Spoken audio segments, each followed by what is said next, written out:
यह कहानी है राजसी की, जो मुंबई के गवर्नमेंट हॉस्पिटल में हार्ट विशेषज्ञ हैं। पिछले महीने ही राजसी का नागपुर से मुंबई ट्रांसफर हुआ है।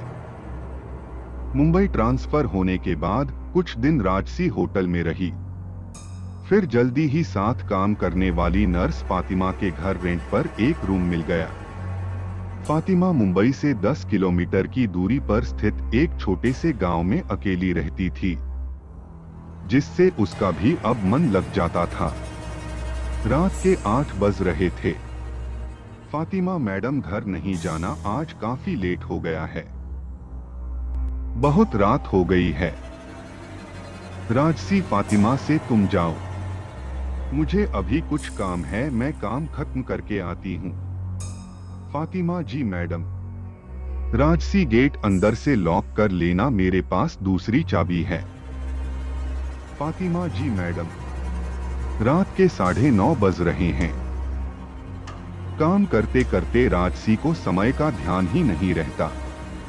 तभी वह जल्दी से निकलती है, पार्किंग से अपनी स्कूटी निकालती है और घर के लिए निकल पड़ती है। मौसम बहुत सुहाना था, ठंडी ठंडी हवा चल रही है।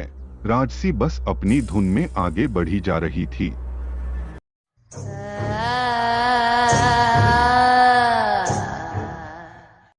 चारों ओर अंधेरा छाया हुआ था।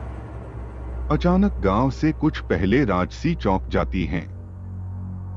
जैसे कोई साया राजसी के बालों को छूकर गया हो। राजसी थोड़ा डर जाती है, स्पीड बढ़ाकर तेजी से गांव की ओर बढ़ जाती है। घर पहुंचकर हॉर्न बजाती है। फातिमा थोड़ी देर बाद गेट खोलती है।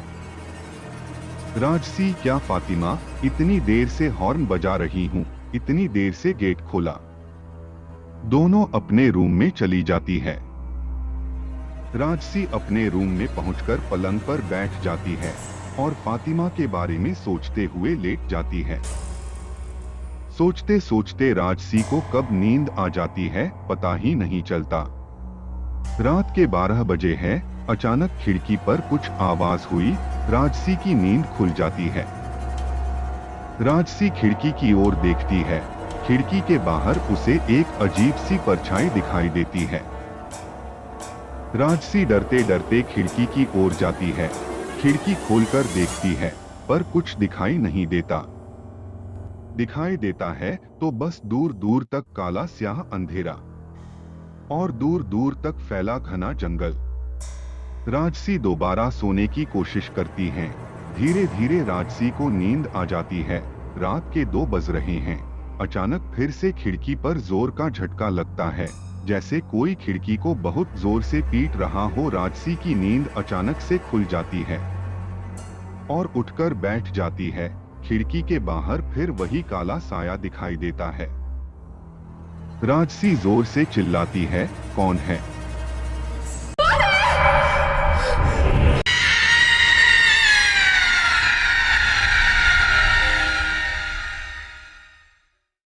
पर उधर से कोई आवाज नहीं आती। राजसी धीरे से बेड से साथ उतरती है, कोने में रखा डंडा उठाती है और खिड़की की ओर जाती है। डरते डरते आगे बढ़ती है। कौन है वहां? कौन है वहां? बोलता क्यों नहीं?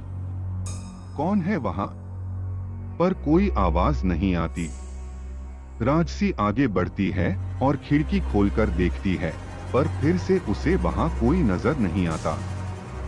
खिड़की बंद करके जैसे ही राजसी पलटती है, अचानक से फिर एक जोर की आवाज आती है और फिर वही काला साया नजर आता है। राजसी खिड़की खोलकर देखती है तो देखती ही रह जाती है। एक भयानक काला साया खिड़की के उस पार हवा में लहरा रहा है। पीली चमकती आंखें एकटक राजसी को घूरते हुए। राजसी चीखते हुए नीचे की ओर भागती है, फातिमा, फातिमा। पर गेट लॉक हो जाता है। राजसी बहुत चिल्लाती है, उसके पास भागने का कोई रास्ता नहीं था। राजसी मन ही मन बजरंगबली का ध्यान करती है और हनुमान चालीसा का जाप करती है। सब कुछ शांत हो जाता है। राजसी उठकर खिड़की की तरफ जाती है, बाहर इधर उधर झांकती है, पर वो साया कहीं नजर नहीं आता। तभी ठीक सामने पेड़ों के झुरमुट में वही साया नजर आता है। देखते ही देखते अंधेरे में गायब हो जाता है। अगली सुबह राजसी लेट उठती है, कुछ शांत दिखाई पड़ रही है, जल्दी से नहाकर नाश्ता करती है और दोनों ड्यूटी के लिए निकल पड़ती है। शाम के 8 बजे है। फातिमा राजसी से पूछती है कि घर कब चलना है। हर बार की तरह राजसी का वही जवाब होता है, तुम चलो मैं आती हूँ। राजसी काम खत्म करके जल्दी से स्कूटी लेकर निकलती है। वही अपनी धुन में राजसी गुनगुनाते हुए जा रही थी कि अचानक जोर का धमाका हुआ।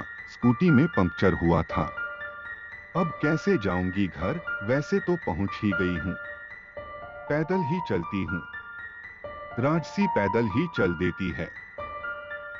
जैसे ही थोड़ी आगे जाती है तो वही जाना पहचाना हवा का झोंका राजसी के कानों के पास से होकर गुजर जाता है। राजसी डर जाती है, धीरे धीरे कदमों से आगे बढ़ रही होती है। तभी वही रात वाला भयानक साया नजर आता है जो राजसी से आगे कुछ दूर हवा में लटका हुआ था। वही पीली आंखें, भयानक शक्ल, राजसी के होश उड़ जाते हैं। अब करे भी तो करे क्या करे। सुनसान सड़क, ऊपर से जंगल का एरिया। कुछ देर बाद देखती है तो वहां कोई नहीं था।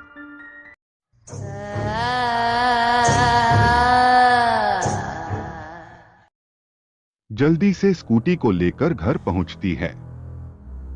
फातिमा गेट पर ही खड़ी है। मैडम, आप आज कहाँ रह गई थी? मैं इतनी देर से आपका इंतजार कर रही हूँ। राजसी कहती हैं, अंदर चलो बताती हूँ सारी बात। राजसी अंदर आकर फातिमा को पूरी बात बताती है। ये सुनकर फातिमा भी डर जाती है और दोनों खाना खाकर सोने चले जाते हैं। राजसी अपने साथ घटी घटना के बारे में सोचते सोचते सो जाती है कि तभी अचानक खिड़की पर तेज आवाज होती है। राजसी के देखते देखते वो काला साया जमीन पर उतरकर धीरे धीरे जंगल की तरफ चला जाता है। राजसी खड़ी ताकती रहती है और मन में सोचती है कि क्या राज है जो ये साया मुझे दिखाई देता है। कुछ तो बात जरूर है। अगले दिन सुबह राजसी और फातिमा रेडी होकर फातिमा की स्कूटी से ड्यूटी जाते हैं। रास्ते में राजसी फातिमा से पूछती है कि वहां उस घने जंगल में वो मिट्टी के टीले से क्या है।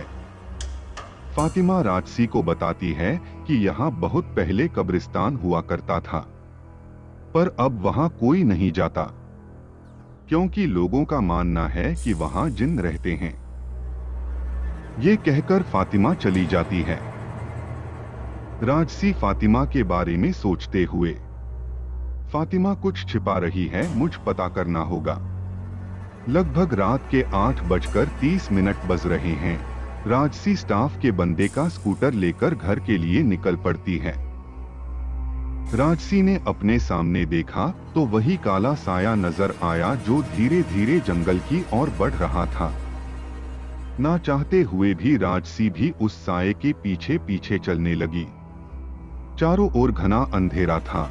झाड़ झाड़ियां पेड़ों से होते हुए राजसी उस कब्रिस्तान में पहुंच गई।